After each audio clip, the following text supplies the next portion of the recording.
No, because you have to understand the sheer level of devastation I am operating under today. Like, a beautiful, smart girl just threw away a shot at 50,000 pounds for a boy who couldn't even pretend to be happy about it. He was so bad, he couldn't even fake a smile for national television. Babes, welcome back. We love you. We see you. And honestly, every time we watch Love Island, we're reminded that somehow complete strangers have better dating luck than we do. It's just offensive at this point. I mean, they communicate entirely in red flags and still get chosen. Right. But today, we are jumping into a deep dive on episode 46, and we are unpacking the absolute bloodbath that was that dumping. We are getting into the sunk cost fallacy of reality TV romance, you guys. It was literally a hostage situation disguised as a grand romantic gesture. I have never seen a man look more terrified of a woman packing her bags in my entire life. I am still not over it. But before we get to the psychology of that walkout, we have the frozen peach sangrias on deck today. Oh, yes, we do. Because if these islanders get to sip cocktails all day while making the worst, just the most catastrophic decisions of their lives, we deserve a drink just to watch them do it. Cheers to that. Yeah. Honestly, cheers to another night of absolute villa chaos. Cheers. But, okay, speaking of chaos, before we dive into the villa, we need to have a very real check-in. Because we have officially reached the point in the summer where we are trying to convince ourselves that we'll become morning people. Oh, God, the morning routine spiral. I knew we were going to talk about this. I am struggling. Look, I set the alarm every single night with pure aesthetic intentions. I lie there and I romanticize the whole thing. You're visualizing the sunrise coffee walk, aren't you? Yes. Yeah. The matching pastel workout set, the journaling, the dewy skin. I'm literally becoming the main character of a wellness vlog in my head. I want to be that girl who greets the sun. Right, in your head. But the aesthetic versus the reality is a completely different story. It's so hard. So let's be real about the 6 a.m. alarm. Hitting snooze 5 times isn't just a habit. It's like a deeply ingrained biological survival mechanism. Dead always wins. Always. The mattress suddenly becomes this sentient being holding me hostage, and we just have to acknowledge that our flawless morning routine exists entirely on a Pinterest board that hasn't been updated since, like, 2019. But the nighttime version of me is a completely different person. Nighttime me is an ambitious CEO who is going to conquer the world before 8 a.m. And morning you. Morning me is a gremlin. I just negotiate with the alarm clock for 9 more minutes of sleep over and over until I'm suddenly late for everything. It is the summer struggle. We want the aesthetic, but we demand the sleep. We demand the comfort of the known. Exactly. But you know what doesn't sleep? What? The absolute unhinged behavior of the general public. Which brings us to the Snark Squad's favorite segment. Yes. Shady, snarky, or stupid. I love this segment. We are going to read 3 listener submissions and categorize the behavior. And babes, the submissions this week are elite. They are so messy. Let's hear the first one. Okay, submission number 1. A listener says their friend met a guy on a dating app who claimed he, quote, didn't believe in labels. Ah, yes. The global anthem of the emotionally unavailable. Right. But here's the unhinged part. They go out to a bar, and whenever other women approach him, he introduces the girl he's with as his girlfriend so the other women will leave him alone. Wow. Okay. So, Snark Squad, is this guy shady, snarky, or stupid? Okay, I am coming in hot with a very analytical take on this. Because this is the weaponization of vocabulary, and we see it in the novel all the time. Oh, totally. He is using the girlfriend title for convenience. He's auditioning for the good guy edit in front of strangers. Right. Right? He gets to look desirable, but remains completely unaccountable to her. My vote is firmly shady. See, I have to push back. It makes me emotional. A tiny part of me hears that and thinks, wait, is it a secret romantic gesture? No, absolutely not. But maybe his protective instincts kick in. Like, maybe he subconsciously realizes she is his girlfriend, but he just gets too anxious to admit it in private. Please, stop romanticizing his red flags right now. Do not give him the emotionally stunted bad boy edit. But it's kind of cute in a messed up way. It is pure manipulation. He's monopolizing her time without paying the emotional tax. He wants the benefits of a taken man in public and zero liability in private. Shady. Fine, you're stripping all the romance out of it. You're right, it's shady. Okay, submission number 2. Wait a minute. A listener's coworker microwaves fish in the office kitchen almost every single afternoon. Oh, sweet criminal behavior. That is a violation of the Geneva Conventions. But wait, after stinking up the whole floor, this coworker actively complains when everyone opens the windows to air it out. Okay, let's unpack the unspoken office etiquette rules here. This is absolute psychological warfare. It really is. Microwaving fish is already a baseline violation, but complaining about the windows, that pushes this into tactical villainy. They are asserting dominance through odor. I vote stupid, but like villainous stupid. It is so stupid. I am instantly spiraling thinking about the worst smells I've ever encountered in a shared space. Oh, God, don't remind me. Do you remember when that guy burnt popcorn in our old office and the smell lingered in the carpets for 3 weeks? Yes, but burnt popcorn is an accident. Fish is a premeditated attack on everyone in a 50-foot radius. Yeah. It's the lack of self-awareness. Exactly. Okay, final submission. Number 3. A listener's roommate bought a quote-unquote shared air fryer for the apartment. Okay, community appliance, love that. But then they labeled every basket with masking tape, and they charged the other roommates a fee for parchment paper overages if they use it too much. Oh, wow. That is the intersection of financial genius and absolute chaos. Are you kidding me? This is an immediate move-out offense. You cannot bring an appliance into a shared space, call it shared, and then run a toll booth on the parchment paper. See, I kind of respect the graft. I really do. You would. Finding a micro-revenue stream inside your own apartment, highly entrepreneurial, it's completely unhinged and hostile, but you have to admire the audacity. My vote is snarky. It is sociopathic. I vote snarky too, but only because I don't have a category for pure villain. But reading these makes me realize something. What's that? I think we are all just one mildly inconvenient event away from becoming reality TV personalities. That is the truest thing you've said all day. Yeah. Put any of these people in a villa with hidden cameras and sleep deprivation, and they are the main antagonists by day 2. Exactly. It makes me spiral into thinking about what my downfall would be on TV. Like, what is the smallest thing that instantly ruins your mood? Oh, that's easy. For me, it's catching a headphone cord on a door handle. When it violently yanks you backwards, I see red. I would throw an unhinged fit on national television over a door handle. That's a valid petty hill to die on. The sudden disrespect from an inanimate object is jarring. What's yours? People who don't understand spatial awareness, like if someone parks their cart diagonally in the grocery store aisle, completely blocking traffic, I am ready to start a physical altercation. You would be policing the villa kitchen so aggressively? I would. They'd vote me out just to make toast in peace. Honestly, would either of us survive a dating show? Us? Absolutely not. The producers would eliminate both of us on day 3. Day 3 is generous. We wouldn't even make it to the first recoupling. We would literally spend more time sitting in the shade, drinking whatever the villa equivalent of this sangria is, and gossiping about everyone else's posture than actually flirting. We'd be in the background of every romantic shot, just squinting and whispering. The public would hate us for giving zero romance. But babes, enough about everyone else's relationship disasters. Let's head into the villa because somehow these islanders continue to make dating look even more complicated than charging rent for an air fryer. Let's do it. Episode 46 was a masterclass in producer manipulation. The brutal dumping. Maya Jama enters, and you can feel the atmospheric pressure drop through the screen. The vibes just plummeted instantly. Maya Jama does not visit the villa to check on their tans. She is the harbinger of doom. And she drops the bomb that the public voted for their favorite boy and girl. Not compatible couple, individual favorites. Which is a crucial distinction. The producers do that specifically to break up the voting blocks. You can't just hide behind a strong partner anymore. Yes. And then she reads the bottom 6. Martha, Alicia, Mica, Jordan, Finley, Samraj. I was holding my breath. Can we highlight the neon sign in the room here? Yeah. Mica and Samraj are in the bottom again. Again. This is a pattern. How many times do the viewers have to scream that they aren't buying it? I know. It feels personal at this point. Seeing them standing up there, Mica looked so defeated. They're just trying to be in love. I completely lack your empathy here. Being boring since day 1 is not a flex. The public is telling them their connection is putting us to sleep. You're so cynical. But the producers didn't even let them breathe. Boom, immediate eliminations.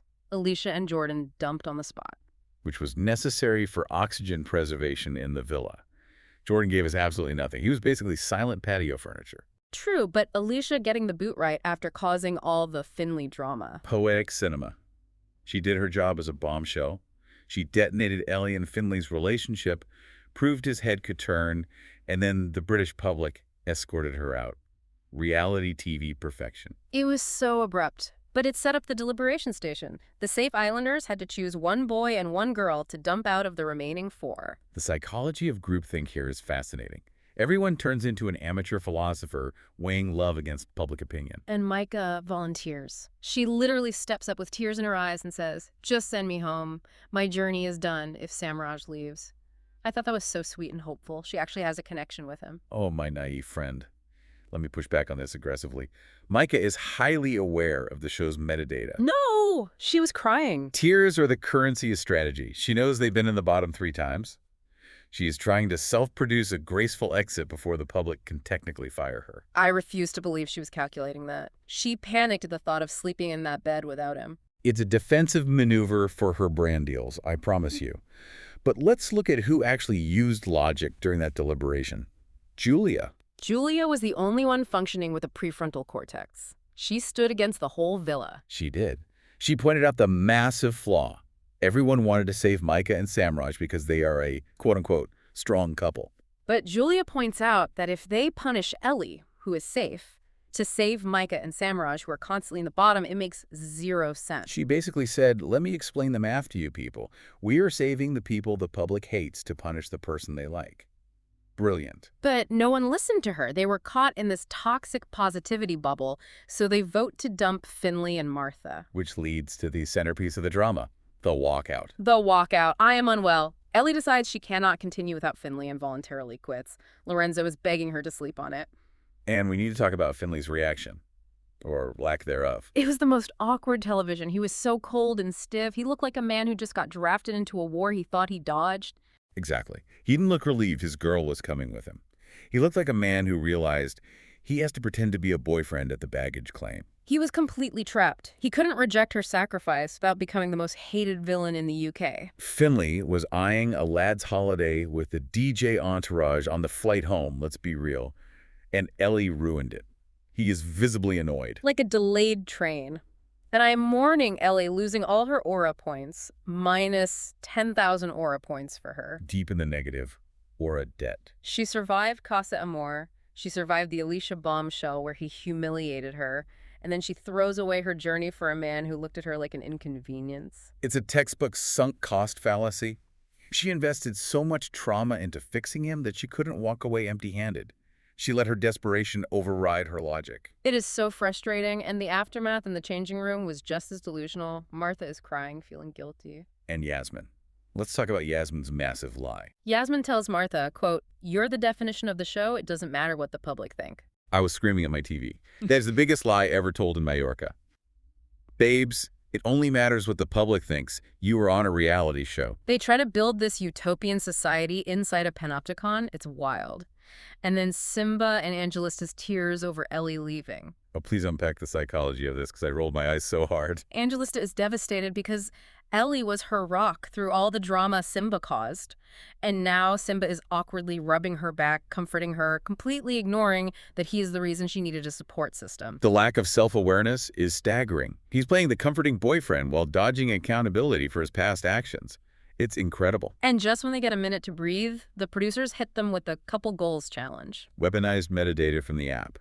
Most boring couple, together for the 50K, walking red flag. It completely fractured Jasmine and Kevin. Jasmine gets hit with these harsh realities and feels like she's way further along than he is. It exposed a massive communication gap. They're in 2 different relationships. Jasmine is telling Angelista she wants a title and reassurance. Meanwhile, Kavan is telling Aiden he doesn't know the difference between exclusive and boyfriend and girlfriend. He's hiding behind semantics to avoid commitment, just like the guy from our first submission. But then Aiden delivers the most surprising wisdom. I was shocked. Aiden just stepped up as the villa philosopher. He tells Kavan that on the outside, exclusive and boyfriend-girlfriend are literally the exact same thing. You wouldn't introduce a girl at the pub as the girl you're exclusive with. It dismantled Kavan's legal loopholes perfectly. Kavan wants to lock her down so she doesn't explore, but refuses to give her the emotional security of the title. I am defending Jasmine here. She needs reassurance, and he is giving her nothing but red flags wrapped in confusing terminology. Her intuition is right. He's trying to gaslight her with a dictionary. But speaking of delusion, we have to talk about Priya's master plan. Delusion corner. Priya has lost the plot. She tells Ethan she thinks the public didn't vote her out because they see a secret spark between her and Aiden. A spark that only exists in her imagination. She is shadowboxing a rival that isn't in the ring. She is auditioning to be Jasmine's sister-in-law because Aiden is a Murphy brother. She is planning double dates in her head for a relationship that literally doesn't exist. Aiden barely looks at her. And Ethan's salty confessional was the cherry on top. Yes. He just deadpans to the camera, quote, "She'll never find someone like me." A bruised male ego on national television. Beautiful. But someone who is repairing his image is Lorenzo. Lorenzo's soft era. He makes Julia coffee the next morning, but he awkwardly hands it to her and says, quote, "Martha left this for you." Emotionally stunted deflection. He can't just be vulnerable. He has to invent a ghost coffee to avoid liability. And I am swooning. I fall for the bad boy turns soft trope every time. He is protecting his tough exterior while doing acts of service. It's highly effective reality TV, which sets us up perfectly for our first segment, Couple Power Rankings. Yes, we are ranking the couples on chemistry, trust, entertainment, and long-term potential. Rank number 1. Undeniably Lorenzo and Julia. They have massive main character energy.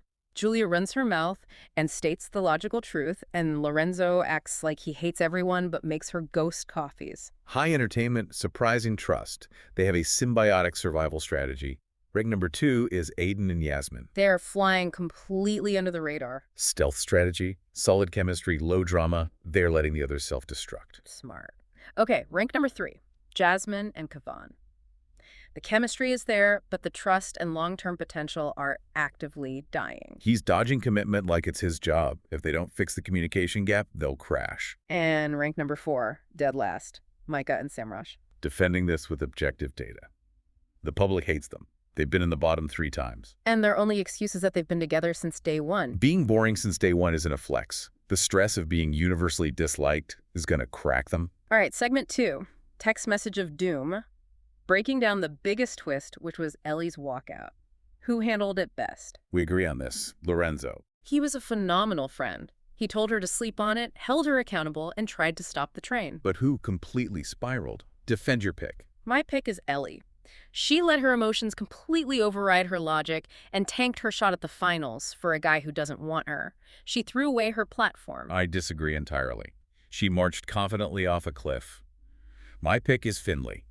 His body language spiraled into the Earth's core. He barely said anything. Exactly. His internal monologue crashed. He was trapped on TV, forced to act grateful that the girl he was ghosting was in his taxi. His silence was a massive spiral. Okay, I see the panic, but Ellie losing her agency is the bigger tragedy to me. Agree to disagree. Segment 3, Villa Awards. Handing out the snark side hardware, biggest flirt. Finley. He flirted with Alicia enough to ruin his relationship, yet somehow manipulated Ellie into leaving for him. Dark arts flirting. Walking green flag goes to Aiden for delivering the smartest take on exclusivity. He respects women enough not to play word games. Walking red flag is Kavan, hiding behind semantics to avoid committing. Run, Jasmine. Main character energy goes to Julia. For standing in front of weeping people and saying they made the wrong choice. Absolute icon. Most delusional is a tie. Precaria, for thinking the public ships her and Aiden, and Mica and Samraj, for wondering what they have to do to convince people their connection is real. Ignoring that the public just dislikes them. Best one-liner goes to Ethan's salty confessional. She'll never find someone like me. So petty. And finally, a couple we'd actually double date with, Lorenzo and Julia. Because Lorenzo would silently pay the bill while Julia gossips with us about everyone else in the restaurant. 5-star experience. I'm manifesting it. Okay, final segment. Tomorrow night predictions. What is your forecast? Biggest prediction. Mica and Samraj will be in the bottom again the very next vote. The producers will not let them rest after the villa overrode the public. They smell blood in the water. My couple most likely to implode is Jasmine and Kavan. The communication gap is too wide. She is going to finally snap. I see it. Surprise MVP for me is Lorenzo. I think he's going to accidentally become the emotional pillar of the villa, like a grumpy father figure. Love grumpy dad Lorenzo. Okay, time for our chaotic theories. One completely unhinged scenario. You first. Priya completely abandons all dignity, aggressively corners Aiden, gets brutally rejected, and then tries to form a fake friendship alliance with Julia just to survive the next vote. The desperation of a fake alliance. I can totally see it. What's yours? Ellie and Finley break up in the actual airport terminal before boarding their flight. Oh yes, paint the picture. They have a massive fight at the baggage drop because he mentions hitting the clubs. She wakes up from her delusion, calls the producers crying, and begs to come back as a bombshell next week. The return of Ellie, The producers would absolutely do it if the airport fight footage leaked. We can only hope. Well, Snark Squad, that brings us to the end of this deep dive. Thank you for dealing with our spirals and drinking with us. Please subscribe, leave a 5-star review unless you were a Finley apologist, and share the podcast with another messy babe. And before we go, a final provocative thought. If the public vote was truly about individual favorites, does the villa's insistence on saving strong couples actually ruin the fundamental premise of a reality TV popularity contest? Are they breaking the game? Something to mull over. Stay flirty, stay chaotic, and we'll see you on the snark side.